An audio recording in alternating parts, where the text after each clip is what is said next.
Hello friends, स्वागत है आपका अपना YouTube channel A1 study centre पर। मैं चेतन कुमार आपके लिए लेकर आया हूँ मनोविज्ञान क्लास 12 के चैप्टर नंबर 1 मनोवैज्ञानिक गुणों में विभिन्नताएं।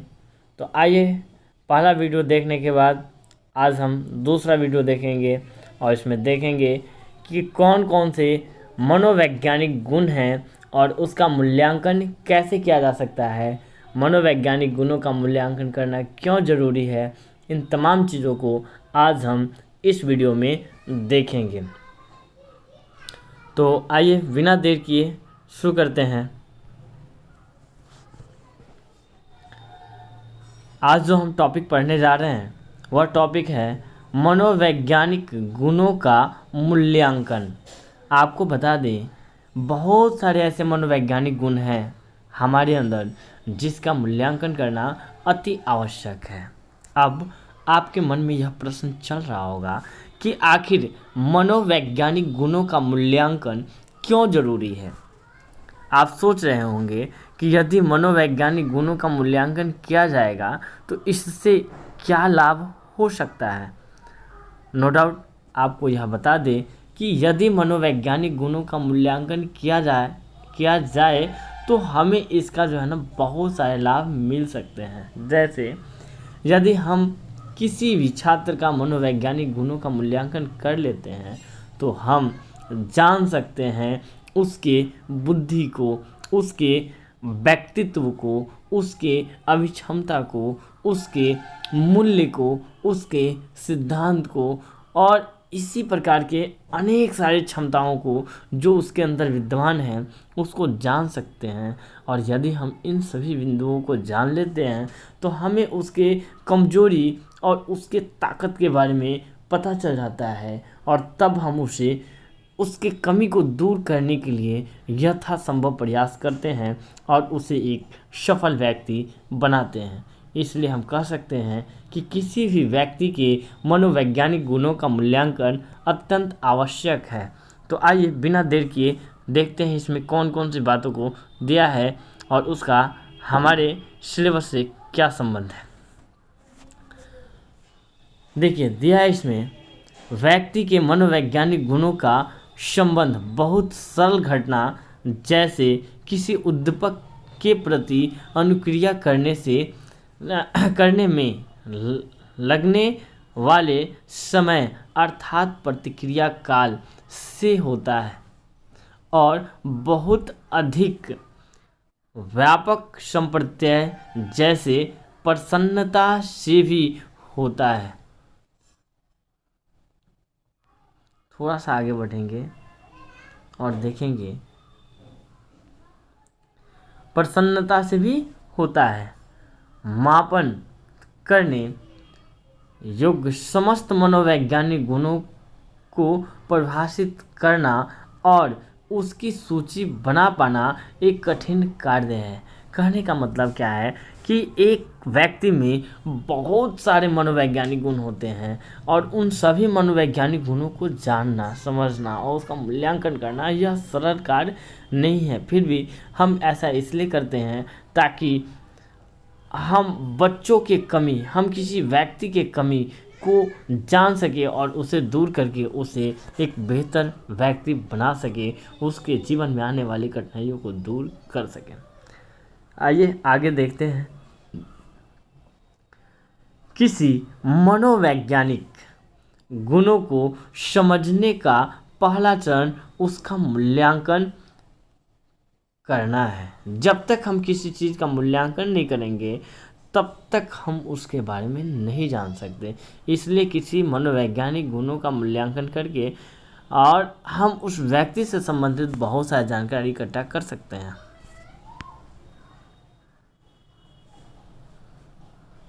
आगे देखिए, मूल्यांकन करने का अर्थ व्यक्ति के मनोवैज्ञानिक गुणों का मापन करने से है। अर्थात उसके अंदर उसकी अभिक्षमता क्या है, उसकी बुद्धि क्या है, उसके व्यक्तित्व क्या है, इन तमाम चीज़ों के अलावा उसकी अभिरुचि और उसके मूल्य को भी जानना जरूरी है। जैसे यदि हम उसके मूल्य को, उसके अभिरुचि को नहीं समझते और उसकी इच्छा के, उसके रुचि के विपरीत अगर कोई काम देते हैं तो शायद वह नहीं कर पाएगा। उसके क्षमता से अधिक काम देते हैं तो भी नहीं कर पाएगा, क्योंकि हम जानते हैं सभी व्यक्ति, सभी छात्र की बुद्धि, व्यक्तित्व और उसकी अभिरुचि, उसकी क्षमता एक नहीं होती। स्वाभाविक है कि वह इन तमाम कार्यों को एक जैसा संपादित नहीं कर सकते, इसलिए हमें मनोवैज्ञानिक गुणों का मूल्यांकन करना आवश्यक होता है।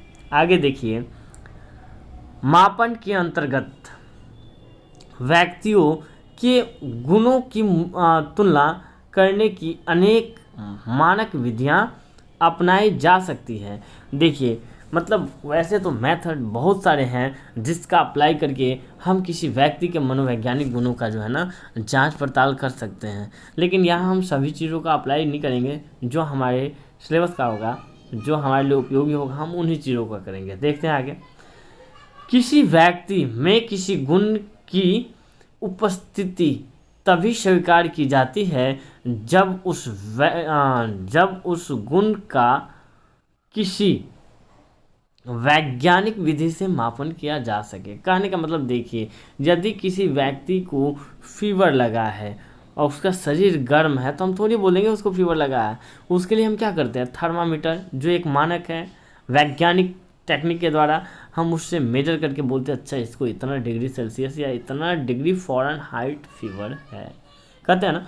ठीक उसी प्रकार से जब तक हम किसी व्यक्ति के मनोवैज्ञानिक गुणों के मूल्यांकन हेतु किसी वैज्ञानिक विधि का उपयोग नहीं कर लेते तब तक हम नहीं बोल सकते कि उसके मनोवैज्ञानिक गुणों की मात्रा कितनी है, उसका लेवल क्या है। आगे देखते हैं।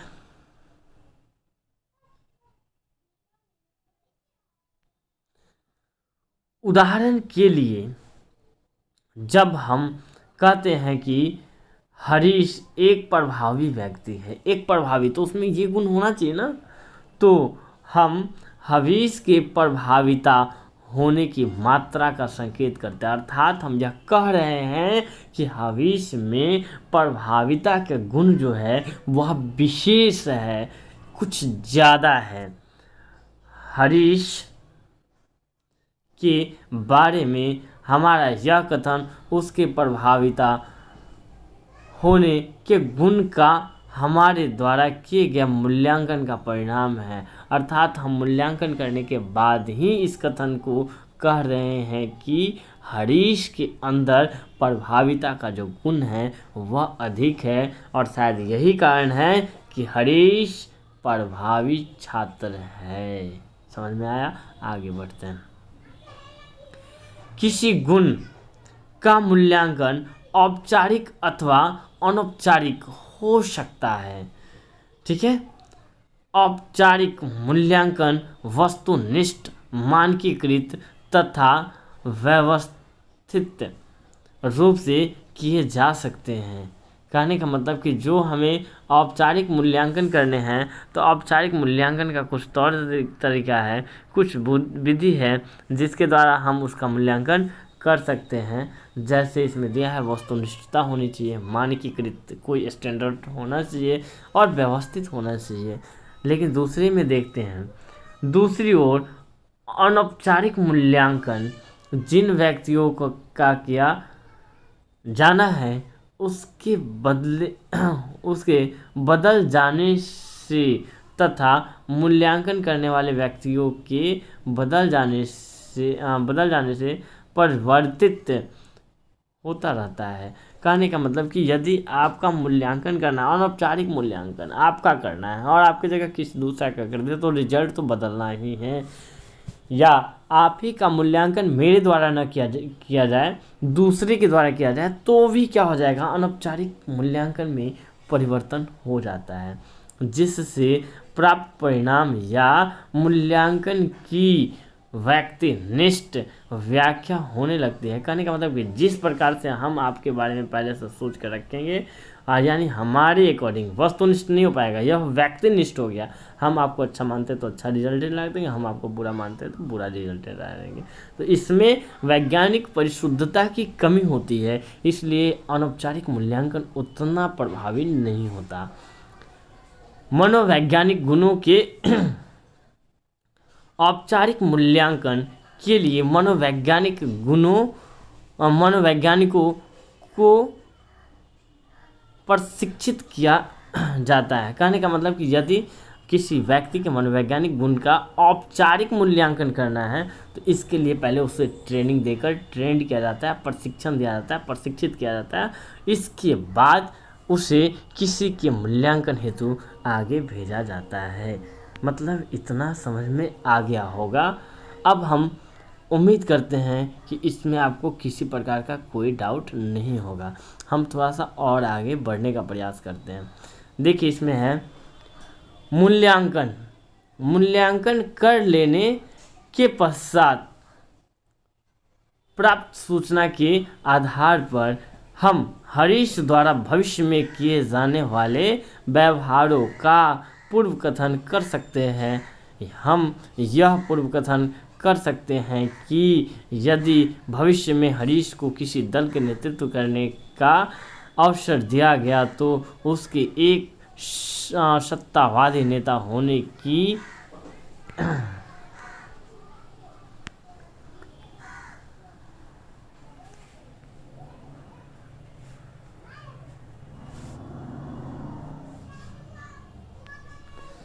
संभावना अधिक होगी। यदि हमें यह पूर्व कथन के अनुसार उत्पन्न स्थिति बाह्यग्रही नहीं है तो हम इसमें हस्तक्षेप करते हुए हरीश के व्यवहारों में परिवर्तन लाने का प्रयास कर सकते हैं। कहने का मतलब कि यदि किसी व्यक्ति के व्यक्तिगत मूल्यांकन किया जाए, उसके व्यवहारों का, उसके व्यक्तित्व का, उसकी अभिक्षमता का, अभिरुचि का, इन तमाम चीज़ों का जो है ना यदि हम मूल्यांकन कर लेते हैं तो हम सहजता से यह कह सकते हैं कि कोई व्यक्ति आने वाले निकट भविष्य में क्या करने वाला है, उसके लक्षण को देखते हुए हम यह निर्धारित कर सकते हैं कि यह व्यक्ति ऐसा करने वाला है। अब थोड़ा सा हम और आगे बढ़ेंगे और देखेंगे कि इसमें और क्या क्या चीज़ दिया हुआ है जो हमारे लिए क्या ना ज़रूरी है। चलिए देखते हैं। मूल्यांकन किए जाने के लिए किसी गुण का चयन हमारे उद्देश्य पर निर्भर करता है। बिल्कुल, हम किस उद्देश्य से उसका मूल्यांकन कर रहे हैं, हमारा लक्ष्य क्या है, उसके अकॉर्डिंग हम उसके विशेष गुणों का क्या करते हैं, चयन करते हैं और केवल उसी का मूल्यांकन करते हैं और उससे हमें पता चलता है कि अच्छा इस क्षेत्र में वो ऐसा है। यदि हम किसी कमज़ोर विद्यार्थी द्वारा परीक्षा में अच्छा निष्पादन करने में सहायता करना चाहते हैं तो हमें उसकी बौद्धिक शक्ति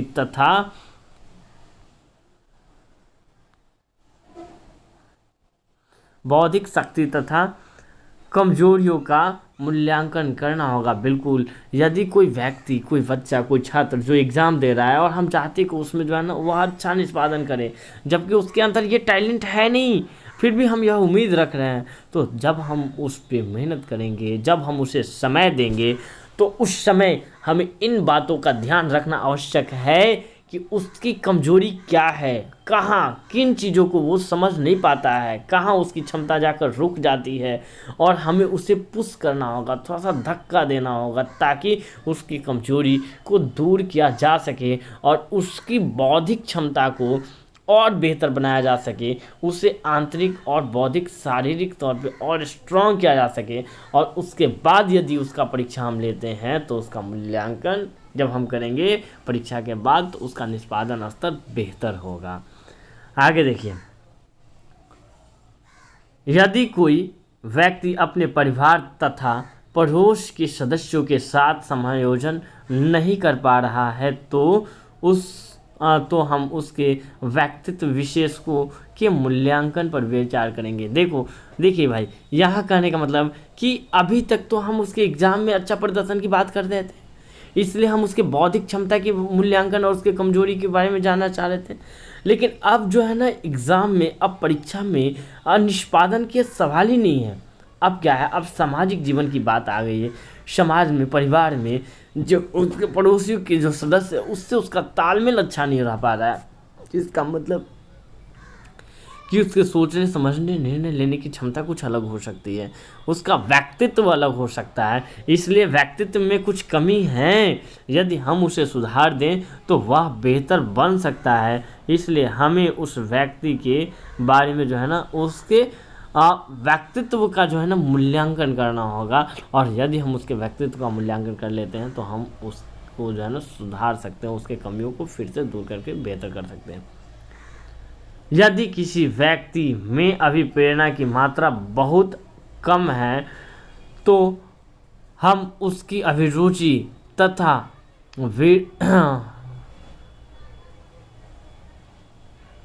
वरीयताओं का मूल्यांकन कर सकते हैं। व्यक्तियों की योग्यताओं, व्यवहारों और व्यक्तिगत गुणों के मूल्यांकन मापन में व्यवस्थित परीक्षण की विधियों का उपयोग किया जा सकता है। अर्थात अब देखिए तीसरा जो दिया कि व्यक्ति क्या है ना, व्यक्ति अभी उसके अंदर अभी प्रेरणा की कमी है, मोटिवेशन की कमी है, तो अब हमें उसे व्यक्तित्व की मूल्यांकन करने की आवश्यकता नहीं है। अब उसके कमजोरियों को जानने की आवश्यकता नहीं है, अब हमें उसे मोटिवेट करने की आवश्यकता है, उसके अंदर की जो है ना अभिप्रेरणाओं को जगाने की आवश्यकता है, उसके अभिरुचियों को जो है ना जगाने की आवश्यकता है। अगर हम इतना करने में सक्षम रहें तो हम उसको एक बेहतर मनोवैज्ञानिक बना सकते हैं, एक बेहतर मतलब व्यक्ति बना सकते हैं और उसके अंदर के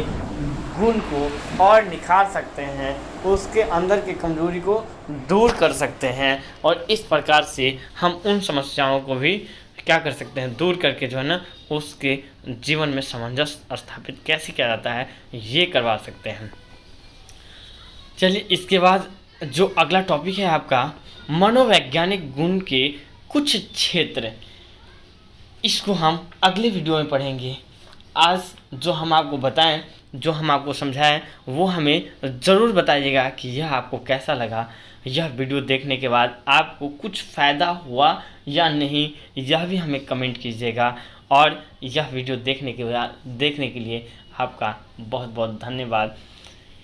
उम्मीद करते हैं आपको यह वीडियो अच्छा लगा होगा। यदि आपको अच्छा लगा, आपको इससे लाभ हुआ, तो आप हमारे चैनल को ज़रूर सब्सक्राइब कीजिए और आप बेल आइकन दबाना ना भूलें, ताकि आपको सारी इन्फॉर्मेशन जब भी हम वीडियो डालेंगे तो आपको नोटिफिकेशन मिले और आप उसे देखकर तत्काल लाभ प्राप्त कर सकें। यदि आपको अच्छा लगा तो आप इसको लाइक करेंगे, कमेंट करेंगे और मेरे चैनल को सब्सक्राइब भी करें और शेयर भी करें। मिलते हैं अगले वीडियो के साथ, तब तक के लिए धन्यवाद।